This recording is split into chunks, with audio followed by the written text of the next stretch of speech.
AI agents are everywhere, automating tasks and making decisions at machine speed. But agents make mistakes. Just one rogue agent can do big damage before you even notice.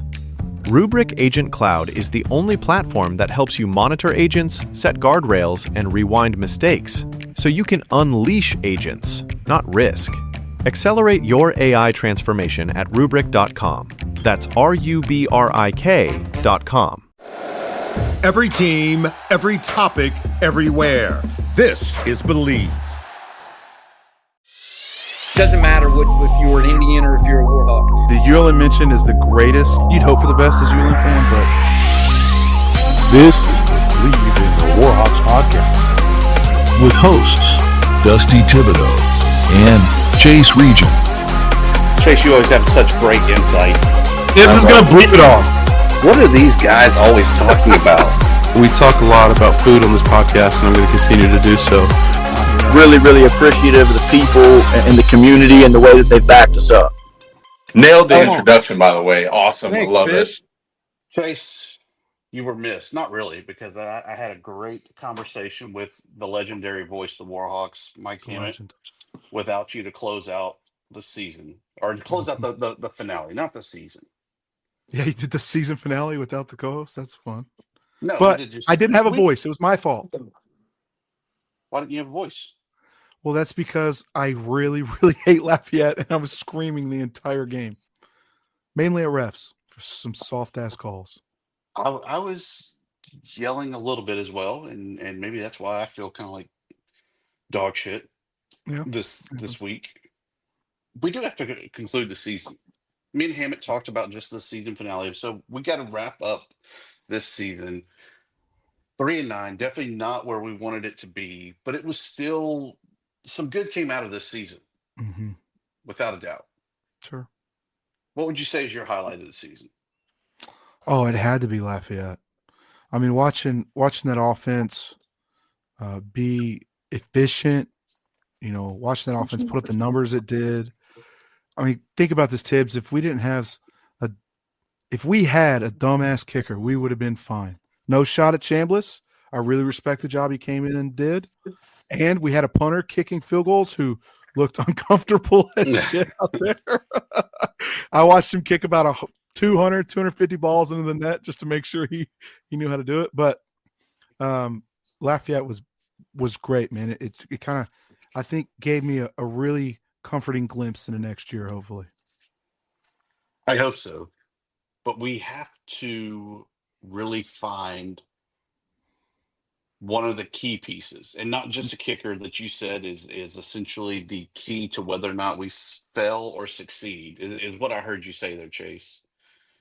To me, though, it all starts up front, and that's on the offensive line, especially with the center.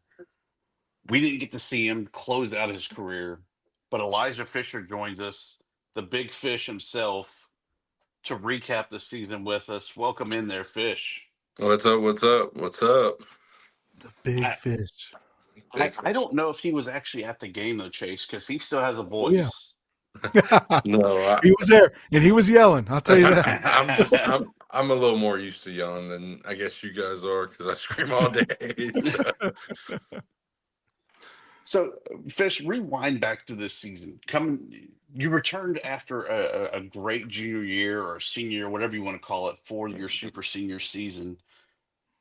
What was it that really brought you back, and did this season kind of live up to the expectations you had coming into this year?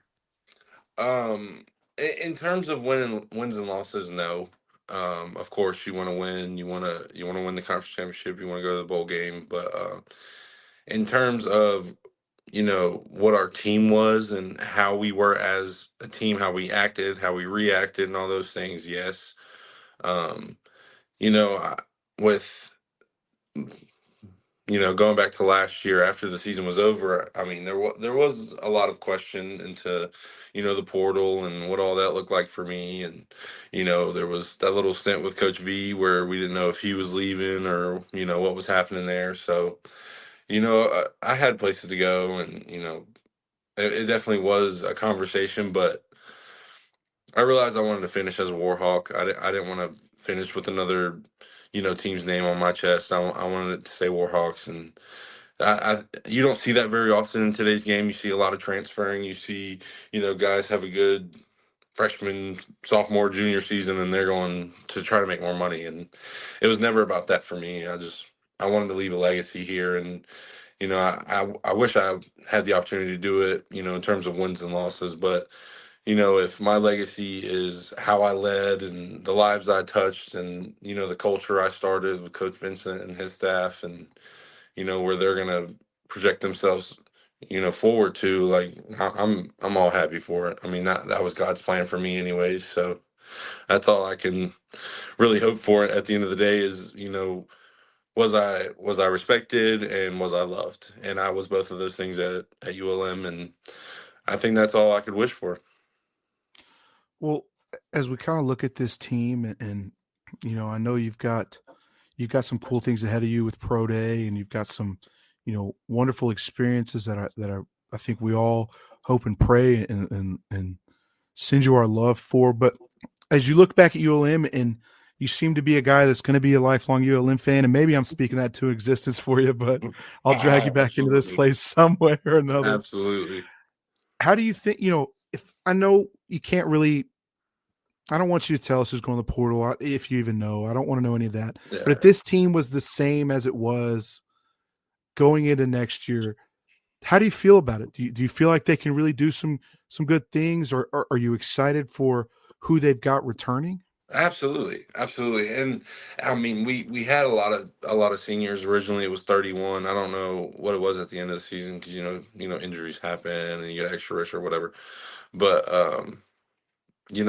the basically the core is still there. I mean, yes, you are losing a lot, and me and Jay and big leaders up front for you, staple guys. But I think it's the young guys' turn. I think that junior class is just as many. They have another 30 or 31, and they're all leaders. And having the conversations with them throughout the season, conversations with Cedron and Noah and Aiden, and all those guys that you see where their heads at, and it's cool to see that they're already leading now, as opposed to when their senior year hits and oh, now I got to turn it up. Like, they're already doing it, dude, and it makes me really happy to see, because I never want to. I always want to leave a place better than I found it, and I truly think I have, and I think a lot of that has to do with Coach Vincent coming here. And a lot of people do see the wins and losses. That's pretty much all they see. But that junior class they're ready, and of course portal's going to happen. I know. I couldn't tell you who's leaving, who's not, honestly, even if I wanted to. But I tell everyone the same thing. I was like, if you feel the grass is greener, you have the right to do it. I was like, but you're not going to find another coach that cares about you. You're going to work the same. It's probably going to be harder. It's probably going to be different. Like, you don't know what you're walking into. And if you're leaving off of, just playing time when you have the opportunity to do more, that's a whole nother conversation. That's more, you need to work hard, not you need to leave. You see what I'm saying? And that's what I'm saying. There's levels to it. And like Ahmad leaving, like, that's the best example I can think about. Is he had a season last year that everybody knew he was already gone. And I told him the same thing. I was like, you should leave, because bro, you're 18, 19 years old. You're not even old enough to drink yet, dude. Like, You're gonna get a bag too. Exactly. Go make that money. Absolutely. He's going to the NFL, bro. I can tell you right now he's going. He stays healthy, he is in the NFL, period. So it's just like, in that situation, absolutely, bro. Get in the portal, go make your money. It is what it is.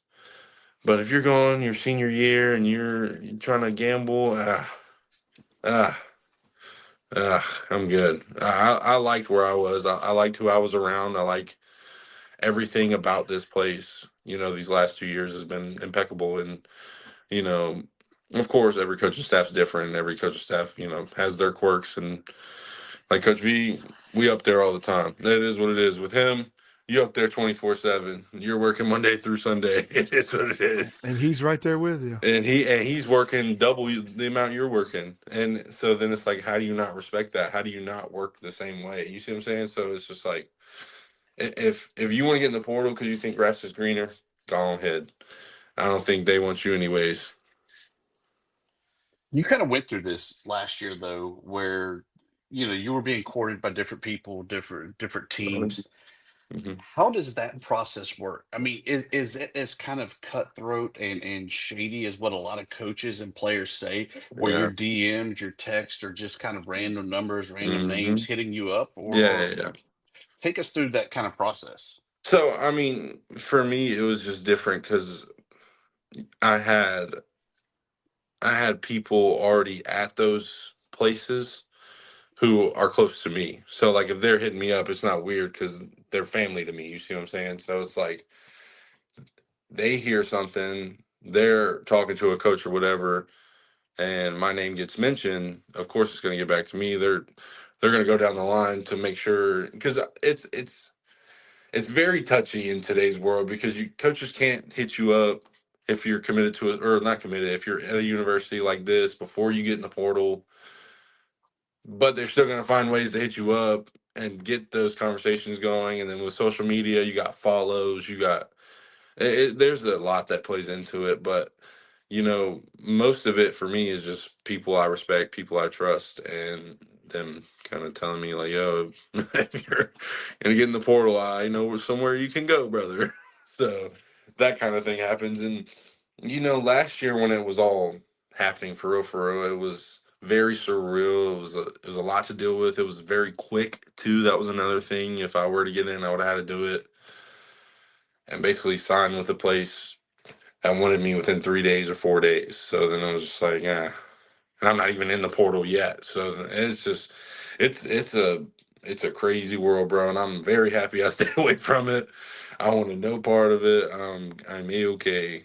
I think money's going to be made regardless. So if you're trying to throw money in my face, I'm good. I'll just stay at ULM. So Chase was trying to recruit you to his alma mater of Louisiana Lafayette. Boy, Tibbs. Hey, I know Fish knows. Okay, There's not he many people that knows. hate them like I hate them, and Chase is one of them. Let me tell you, I Talk ran about off a that game, field. though. Oh, dude, I ran off that field, Fish. And like it's my job to speak, so I shouldn't lose my voice. That's bad. Yeah. But also I'm the sideline reporter. So why should the sideline reporter be just mother effing the refs? I like if anybody else did it, I'd look at it and be like, that's so Don't even that's get so me unprofessional. started. I ran off that field Dude. and damn near picked up BV and I said, we hate these motherfuckers. And he goes, I know you do, man. I was like, all right, man. Yeah. I told every coach that, and who's there, and I'm glad. And somebody I want to talk about Fish is Cody Wells. Coach Wells, to you. Okay. And actually was for me for GA. He and I played together, and he was a fantastic mind, man. I love that man to death. He's a genius. Tell us about how he is on the back end. Like I just love talking about and hearing about Cody on the back end. Dude, I don't know, dude. There's not a lot of guys that have rocked with ULM like I've rocked with ULM. There's very, very few. Coach Wells is one of those guys. He has rocked with ULM for a long, long time, and it's cool because he's older. Yes, he has kids and all that, but he's still a young soul. So me kind of transitioning into being an old head for ULM and him kind of staying on the younger end, like it meshed up very well, and we had a lot of great conversations and just talking about life, just two old heads talking ball kind of thing. It was awesome to see his experience here and all the stories he has and to pair that with a pretty dang good coach, dude. Like and talk about knows football. And I don't know, it was I didn't really know him when he first got there. I didn't talk to him a lot because he wasn't really with us. And then throughout fall camp and season start, and then you have more of those conversations. You realize like, oh, this dude's pretty dope. Like he's a Warhawk through and through, and He loves them and loves ball and loves football. And you know, I was always thankful to meet him because there's not a lot of people, like I said, that truly have thugged it out at ULM for a long time, and he definitely has.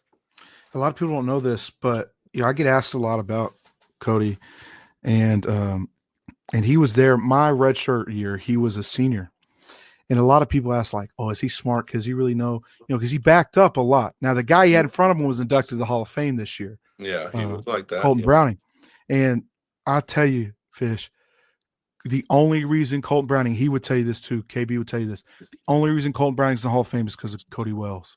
When they ran a dual quarterback system, two quarterback, yeah. And dude, he would call the plays, and I mean, he was just a guy. Not the most talented, I think he'd tell you that, but man, just you want to talk about like you were comfortable with him if he came in, man. I love that guy to death. Love him so much. But when I think about coaches with you, Fish, how many O-line coaches did you have here? One coach. Oh my gosh.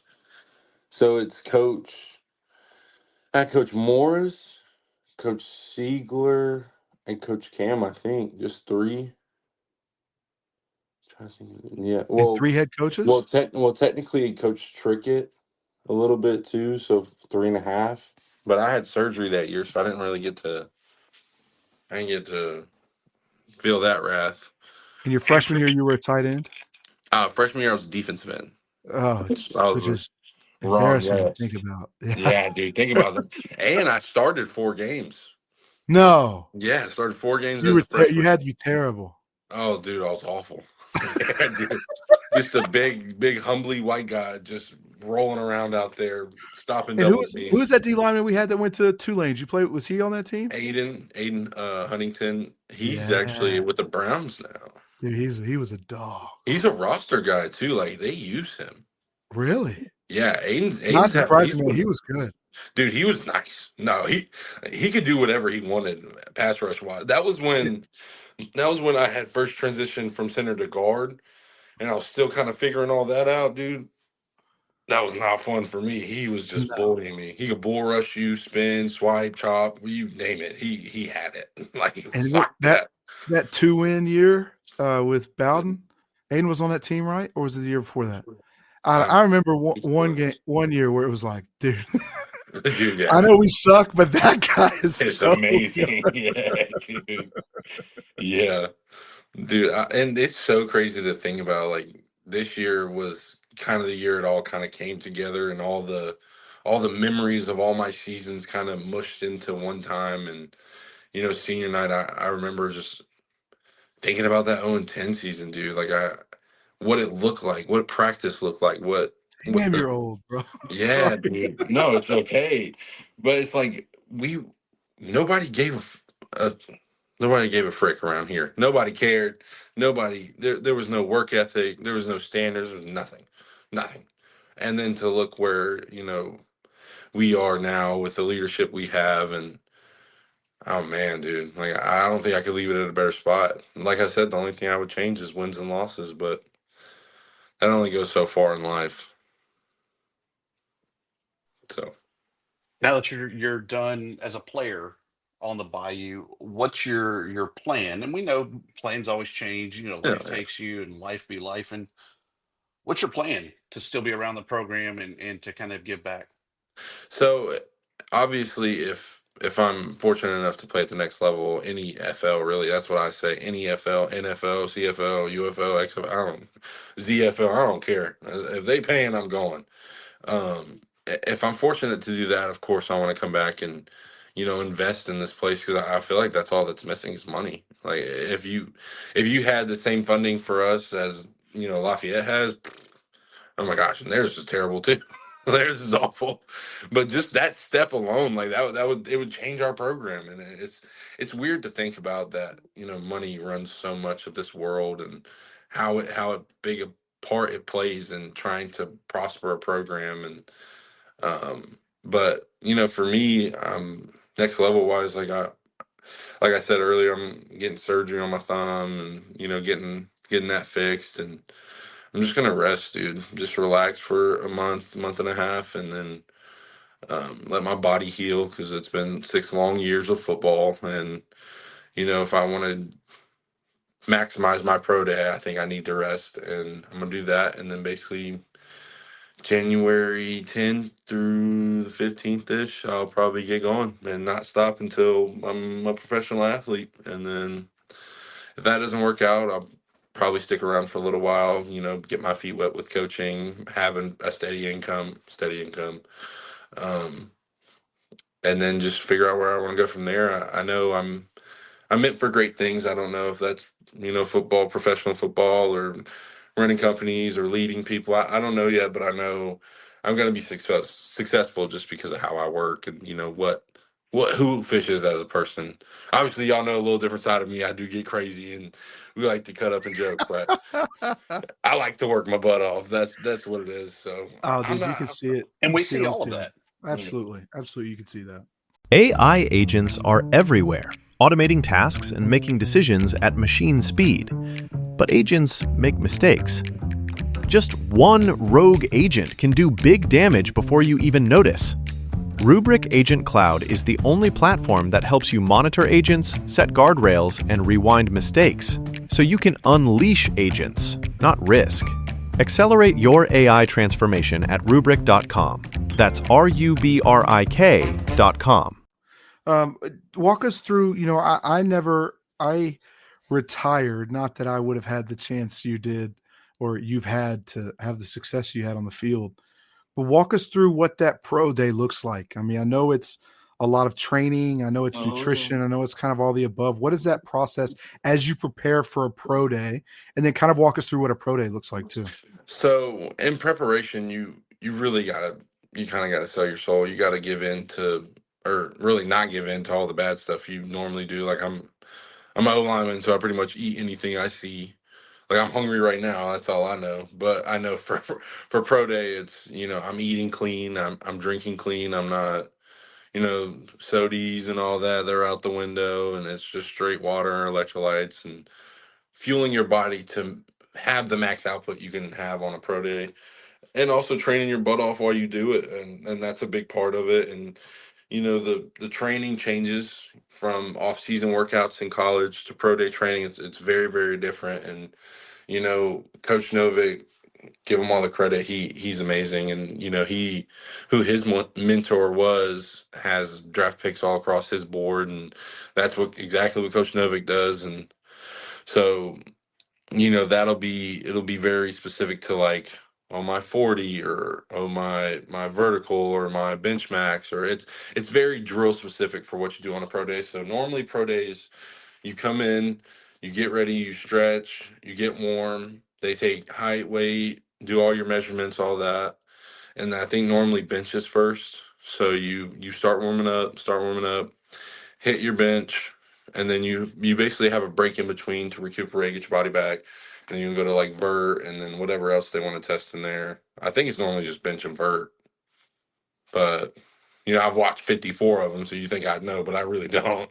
But it's those two, and then you go outside. I think it's you have your warm up, and then I think you do broad first, so you test your broad jump, then you do your 40. Then you do your 5-10-5, and then you do your 3-cone, your L drill. And then it's transitioning to field work, which is basically like, for me, it'll be basically setting, running outside zone, have those steps, set clean.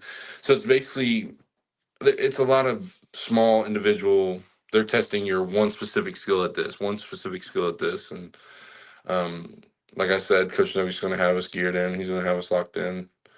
We're going to be doing that for 3 months straight, basically, and then showcase what we got. And I get to work out with Jay, who y'all know is a freaking freak athlete. He can squat the whole squat rack and stuff. And old man Fish don't really do that. I just be kind of a little athletic, kind of You're strong. not a first rack guy? Oh, I'm definitely a first rack guy, but It's number 3 or 4 on there. well, so there's levels, right? So there's like a Jay Mickle who is, oh my gosh, strong, and then I'm like right here. But what's crazy, and not a lot of people know this, but Zach Palmer Smith, who actually rushed for over 3,000 career yards last game, is one of the strongest people I've ever seen in my life. How tall is he? Really? 5'6"? I think he's like 5'7". No, he's a little bit taller. He's like you can tell he's a lot taller than like Bam. Bam is 5'6". I'd say Zach's probably like 5'8", 5'9", 5'10".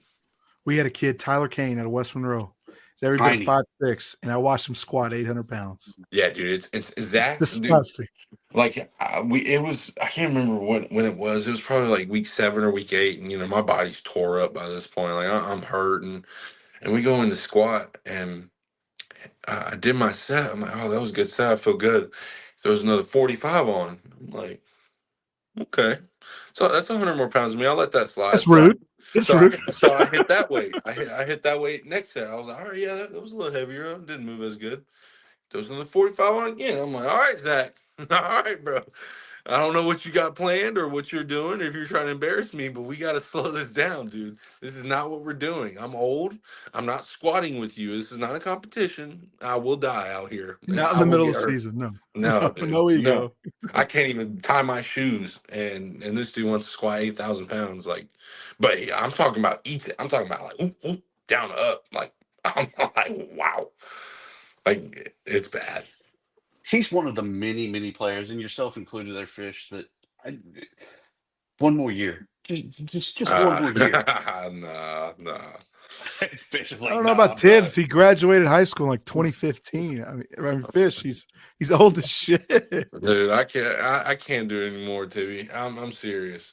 Look, I've done everything I could for this program. I feel like I have, given my all to one town and one university, and if they trying to get me to come back, listen, brother, it's time for Fish to move on. It's time. You come back in GA, that's a different story. Oh well, that's. But you're gonna get a shot. Yeah. But you're gonna get a shot somewhere. But GA and making $6,000 a year, you could do that. Yeah, making $2 every 8 months. Yeah, no, I'm good on that. Just 3 hots and a cot.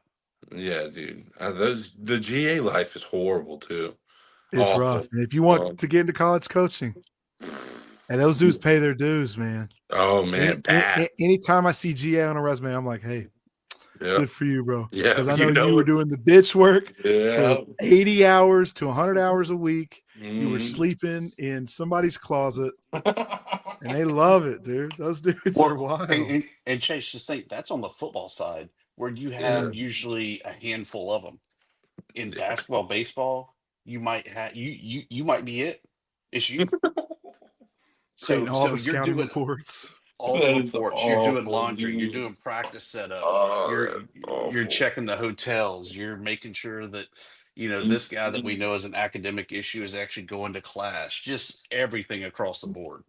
I'm good, brother. I'd rather start. I'd put on a suit and go sit at a computer all day. I'm good. He's talking about me there, Chase. I'm talking about both of us. It's not that bad. Hey, I would take y'all's job too. Hey, you can do it with you can ride with me, Fish. We'll ride every single weekend. We'll go watch the Warhawks. We'll drive that 5 hours to Monroe. See, that's where I'm gonna have to stop you, bro. I don't know if I can get behind that one. That's awful. I'll click the remote and just right. Look, it's not the traveling to the games that's the problem. It's that Sunday morning I got to get back drive, or like at the Lafayette game where it was a turn and burn. That for me was a little over 7.5 hours of windshield time.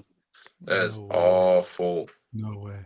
It's you know what, Fish? I think one day if you do end up, and there ain't no shame in working wherever you go. Oh yeah. There's just something about, and I'm sure you share this with me. There's just something about it, dude, where like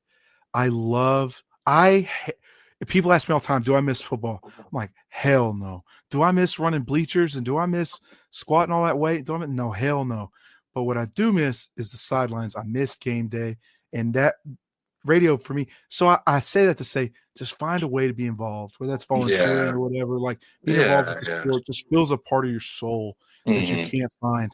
Unfortunately for me, that means I have to drive 10 hours every single weekend for 4 to 12 weekends straight. But just finding that way, and as you find that, and you'll find, I actually had this talk today, Fish, about like, you got to find a new part of yourself, whatever that looks like. Now you don't yet because you're still in this and Yeah, you've still yeah, got of things ahead course. of you in the sport. But I mean, But I find still that need part to of yourself prepare is too. Yeah, it's absolutely. important. And I would want to, this place has given me a lot. I personally know I've met the love of my life, and thankfully she's rocked with me all these years. And we were talking about it on senior night. Like she's been here for half of my college career, and I think it's been the best 3 years I've performed. And gave myself a shot at the next level. And she's been there every step of the way. She's my rock, dude, and I will forever be thankful I met her. Like if you could take every award, every all that stuff away, and if I met her, absolutely money. Because I think that's important, and especially for me, like I want a big family. I want the mother of my children to be perfect in a sense, but obviously I know she's not perfect, but I know I got a pretty good one. So that accumulated with all the accolades and all the personal success I had here, on the field. I can't imagine going better. I was lucky enough. Actually, I think Tibbs and I both met our wives in Monroe. Is that right, Tibbs? Yep. Something about this place, dude. I'm There's telling something about the place, dude. There's just a place to find love. you. Find it. You ain't gonna find a bunch of wins, but I'll tell you what, you'll find some beautiful women. You find wins in other places. It just prepares you for all the loss in life. So you're just like, I lost. Yeah, dude. Hey, I hope you're a Dallas guy. I'm a Cowboys fan. Is that true for you? Oh, Fish. Hold on, Tibbs. Can you kick him from the podcast real fast? So I grew up in South Carolina. I'm a Panther fan, sadly enough. Okay, so all right. So the sentiment will still same of the sense is that now you get to really enjoy the NFL. I never really got the chance to do that while I was in college, but and there's something about the NFL for me personally. It's that I could never do what they do. I like to think parts of me think I could, and I think you can. But that's why I love the NFL. And so being a Cowboys fan is a lot like being a ULM fan. It's like, hey, we're going to be really good this year. And it's like, no shade, dude. Yeah, I heard a lot when I played the two. We're gonna win 9 games this year. Yeah, we won 2, and that's okay. Yeah. But we had a great season. No, I get it. But I mean, it's a lot different now. Like before Coach V got here and we were losing all them games, it was just like we went 4-8, and it was still like, yeah, we suck. But like this year, and the locker room was a lot different. I knew that from my stand. It's awful, dude. It was bad back then. Back then, people used to do it was terrible.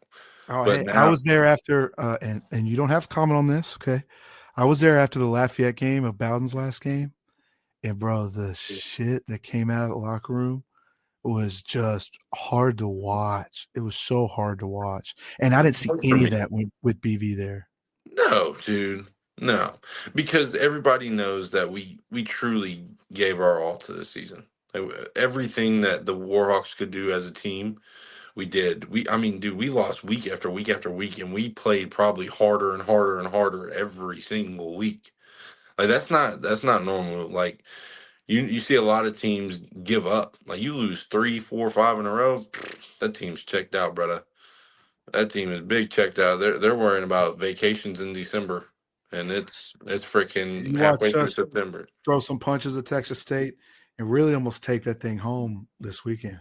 Yeah, dude. And I mean this game, dude, me and Jay, we both hurt, so we talked a lot on the sideline, and I was just telling him, I was like, dude, it sounds corny, but it's so cool to see what I built. Like it's so cool to see what it looks like without me.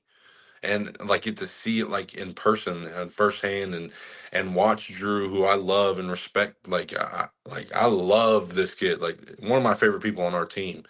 And get to watch him ball and do good and dominate and cake dudes and make good calls. And of course, he didn't play to his perfect game. But I think to step in there, a walk on, never really got a true shot to say, hey, it's your game, brother. Did amazing. Amazing. And at the end of the game, I almost cried talking to him because it was bittersweet because I obviously I wanted to play my last game and all that, but my body wasn't really having it, and the one green light of the whole thing was I got to get my boy in there, I got to get him the game. It was his show. Watch him do well. Yeah, and watch him kick butt, dude. And it was so awesome. Ugly son of a bitch, I'll tell you that. Ugly kid. Man, but is he ever. but He's man, he funny. really He really is impressed me. hilarious. Great kid, great family. Like everything about him I adore. And I hope he did enough to earn his scholarship and all those things, because I think he deserves it, dude. I told him before the game, I was like, you have earned this opportunity. You have worked your butt off day in and day out. You earned it. Go take it. And, I think he did. Big Fish, can't thank you enough for like I told you Saturday at the game, thank you for everything you've done. As you said, it was good to kind of see this place without me, what I've built, what I've done. I know I still feel a lot of that. Even though I never actually put on the uniform and do it, I feel like I've kind of done my part to help build this foundation, to give the exposure and to really try to tell the story of student athletes, of the university, of everything. Mhm. So I again tell you, thank you very much for everything you've done. Don't be a stranger. Chase, I'm now big time. I'm now followed by the Elijah Fisher on the X. So he has access to the DMs. We followed each other on Instagram for 2 years, but I feel you. Yeah. Not the big dog. I don't get on X a lot though. Okay, there you go. Try to PR your way out of it, Fish. That's fine. Sorry, Tibbs. Hey, y'all know I'm PR trained bad. I'm with it. I'm sure you are. After our last podcast, I'm sure you got some PR training. Dude. Yeah, dude. We got yelled at for that too. I got a big old slap on the wrist. The girlfriend was not happy. She knew. She couldn't send it to her parents. Oh man, she didn't send it to nobody. I knew I was in trouble too. I hung up the phone. She goes, "Babe." I was like, "Uh-oh." I'm over it. I tried tonight too. I'm sorry, bro. Nah, it's okay. I still don't like them, and I don't care. AI agents are everywhere, automating tasks and making decisions at machine speed. But agents make mistakes. Just one rogue agent can do big damage before you even notice. Rubrik Agent Cloud is the only platform that helps you monitor agents, set guardrails, and rewind mistakes, so you can unleash agents, not risk. Accelerate your AI transformation at Rubrik.com. That's RUBRIK.com. If you like the show, please take a moment to rate, review, and subscribe. It really does help the show to grow. Thank you for listening.